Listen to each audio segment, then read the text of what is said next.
Welcome to जुलाइज। आज के video में हम देखेंगे शेड्यूल्स ऑफ इंडियन कॉन्स्टिट्यूशन। जो बेसिक्स है सभी एग्जाम के लिए इसमें से क्वेश्चंस आते हैं, जैसे SSC, UPSC, then CDS, then also CAPF and all that exams. तो सबसे पहले हम उसे अंडरस्टैंड करेंगे शेड्यूल्स को, उसकी बेसिक अंडरस्टैंडिंग लेंगे कि शेड्यूल में क्या है वो देखेंगे। उसके बाद लास्ट में एक ट्रिक दूंगा जिसको आप याद रख सकते हो, और उसके साथ साथ मैं एक और जो पार्ट्स होते हैं ना उसका भी एक ट्रिक दूंगा। शेड्यूल्स क्या होते हैं? शेड्यूल्स एक टेबल होता है which contains additional details which is not mention in the articles, that is the schedules. And आप मुझे बताइए ओरिजिनली इंडियन कॉन्स्टिट्यूशन में कितने शेड्यूल थे और अभी कितने हैं? ठीक है, तो सबसे पहले फर्स्ट शेड्यूल में क्या है? Names of the state and union territory. उसके बाद सेकंड शेड्यूल, सेकंड शेड्यूल्स में अलाउंसेस आते हैं। सेकंड शेड्यूल में क्या आता है? Allowances, privileges, emoluments. तो किस किस के आते हैं? President, governor, speaker of Lok Sabha, deputy speaker, then chairman, deputy chairman and so on so, and also CAG. So आप कमेंट में मुझे बताइए कैग एक कॉन्स्टिट्यूशनल बॉडी है या नॉन कॉन्स्टिट्यूशनल बॉडी है, और उसके लिए कौन सा आर्टिकल आता है? आप मुझे कमेंट में बताइएगा। थर्ड शेड्यूल में आते हैं ओथ्स एंड अफर्मेशन। ओथ्स क्या होते हैं? जब इलेक्शंस होते हैं उसके बाद जो शपथ ली जाती है उसको बेसिकली ओथ्स बोलते हैं।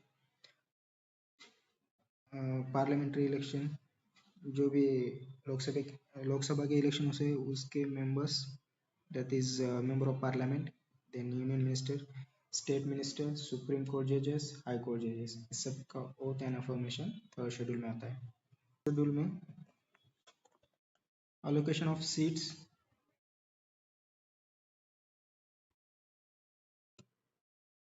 allocation of seats for the state and union territories in Rajya Sabha. Fifth schedule में क्या आता है? फिफ्थ शेड्यूल डील करता है administration and control of the schedule areas and schedule tribes. Actually ये जो fifth schedule and six schedule है ना बहुत इंपॉर्टेंट है। इसमें आसाम, सिक्स शेड्यूल में क्या आता है? Administration of tribal areas, Assam, Meghalaya, Tripura, Mizoram. तो सिक्स शेड्यूल को आप याद कर सकते हो, लाइक ATMM, आसाम, त्रिपुरा, मिजोरम, मेघालय, ऐसे इसको याद कर सकते हो। सेवन शेड्यूल, सेवन शेड्यूल में क्या आता है? Union and state and concurrent list. देखो डिवीजन ऑफ पावर होता है सेवन शेड्यूल में, बेसिकली डिवीजन ऑफ पावर्स। उसमें क्या होता है? हमारे यहाँ तीन टाइप से डिवीजन होता है, union, state and concurrent. Railway किसके अंडर आता है और हेल्थ किसके अंडर आता है? आप मुझे कमेंट में बताइएगा। देन मोस्ट इम्पोर्टेंट एथ शेड्यूल, इसमें से बहुत सारे क्वेश्चंस आते हैं एंड सभी एग्जाम में, क्योंकि इसमें आते हैं लैंग्वेजेस। तो ओरिजिनली इंडियन कॉन्स्टिट्यूशन में ओरिजिनल कितनी लैंग्वेज थे? ओनली 14। अभी कितने हैं? 22 ऑफिशियल।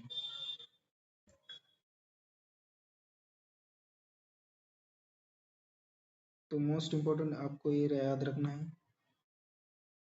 और यहाँ पे दिए लैंग्वेज है, ठीक है, यहाँ पे लैंग्वेज दिए है।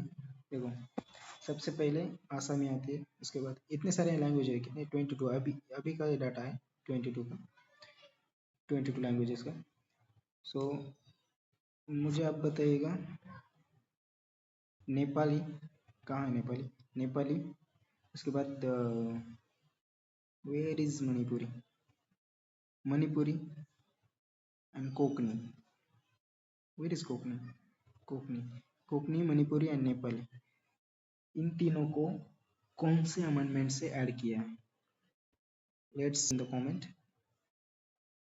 उसके लिए आप और मैंने ये तीन ही एक साथ बताया इसके लिए, क्योंकि वो तीनों के लिए एक ही अमेंडमेंट है, आपको कमेंट में बताना है। आप उसको याद रख सकते हो नमक से, नमक, that is Nepal, Manipuri and Konkani. और उसके साथ साथ आप मुझे नेक्स्ट ये बताइएगा कि 92 अमेंडमेंट एक्ट 2003 वो कौन सी लैंग्वेज से डील करता है? ठीक है, क्योंकि ऐसा ही क्वेश्चन आता है, इसी में से क्वेश्चन आता है कि एग्जाम में पूछेगा आपसे कि 92 अमेंडमेंट एक्ट किससे डील करता है, और या फिर मणिपुरी लैंग्वेज कौन से अमेंडमेंट से इंक्लूड किया है, या फिर जैसे कि फॉर एग्जांपल सिंधी लैंग्वेज है वो 21 अमेंडमेंट एक्ट से 1967 में ऐड किया है कॉन्स्टिट्यूशन में। तो ये हो गए लैंग्वेजेस। देन आता है ninth schedule. Ninth schedule basically, ninth schedule में जब लैंड रिफॉर्म्स, 10th शेड्यूल हम बेसिकली इसे जानते हैं एंटी डिफेक्शन लॉ से। एंटी डिफेक्शन लॉ में क्या होता है? डिस्क्वालिफिकेशन ऑफ मेंबर्स होता है, जो पार्लियामेंट के मेंबर्स होते हैं ना, स्टेट और पार्लियामेंट के, उनको on the grounds of defection. इसका मतलब होता है कि देखो इसको कब ऐड किया था? जब राजीव गांधी की सरकार थी ना, उस टाइम इसको ऐड किया था एंटी डिफेक्शन लॉ, क्योंकि उनके अगेंस्ट हुआ था, उनके पार्टी के against, that's why it was added. ठीक है,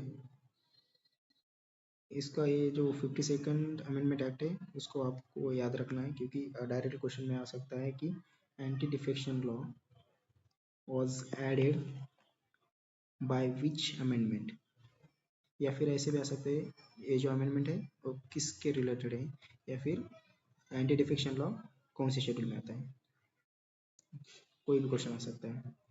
so then move forward, 11th schedule, most important, 11th एंड 12th schedules both are the important. उसके लिए आपको याद रखना है 73rd and 74th। 73rd deals with the 11th schedule and 74 deals with the 12th schedule। Basically इसमें क्या है ना, 73rd में पंचायत आता है, पंचायत राज जैसे आप बोलते हैं, पंचायत राज इंस्टीट्यूशन, और म्यूनिसिपैलिटीज जो कि 74 में आता है, वो 12th शेड्यूल में आता है। तो आपको याद इसमें क्या याद रखना है कि 73rd अमेंडमेंट एक्ट में आपको याद रखना है 3 टायर स्ट्रक्चर किसने दिया था? बलवंतराव मेहता कमेटी ने। कब आई थी? 1957 में। 3 स्टार स्ट्रक्चर मतलब क्या है? एट द विलेज लेवल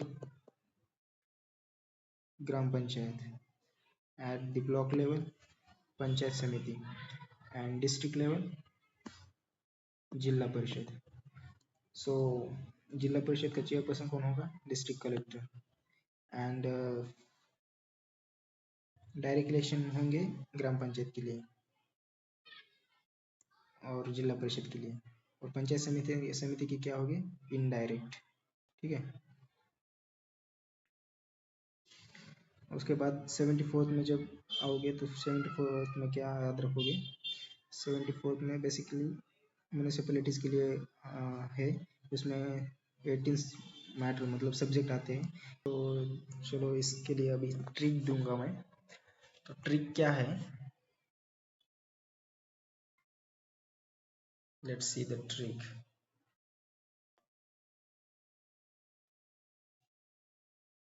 तो बहुत बेसिकली ट्रिक है, टीयर्स ऑफ ओल्ड पीएम। तो first schedule territories, second schedule emoluments, then affirmation, then राज्य सभा एंड स्टेट लेजिस्लेचर उनके सीट का अलोकेशन। उसके बाद other schedules like fifth and six schedules. उसके पहले इधर यस आएगा जो कि फिफ्थ शेड्यूल का है, शेड्यूल एरियाज। देन आपको जैसे मैंने बताया कि एटीएम से याद रखोगे ओ को, अदर शेड्यूल्स। देन एफ आएगा federal provisions, union state and concurrent list, इससे पावर डिवीजन होता है। Then O official languages, then L land reforms, D आएगा defection that is anti defection law, then P आएगा panchayat raj and M आएगा municipalities. This is the trick for Indian schedules. So आप याद रख सकते हो। अभी लास्टली मैं आपको जो पार्ट्स होते हैं उनका भी एक ट्रिक यहाँ पे है स्क्रीन पे, अब देखिएगा। यहाँ पे 3 ट्रिक दिए। फर्स्ट ट्रिक में क्या है कि ये बहुत लेंदी है, इसके लिए ये 2 दिए लास्ट में, ठीक है। तो आपके इंटरेस्ट से आप कुछ भी मतलब कोई भी एक ट्रिक याद रख सकते हो। तो इसके जो बोल्ड में लेटर्स है ना, उससे आपको पार्ट्स मिल जाएंगे, यूनियन एंड टेरिटरीज, देन ठीक है।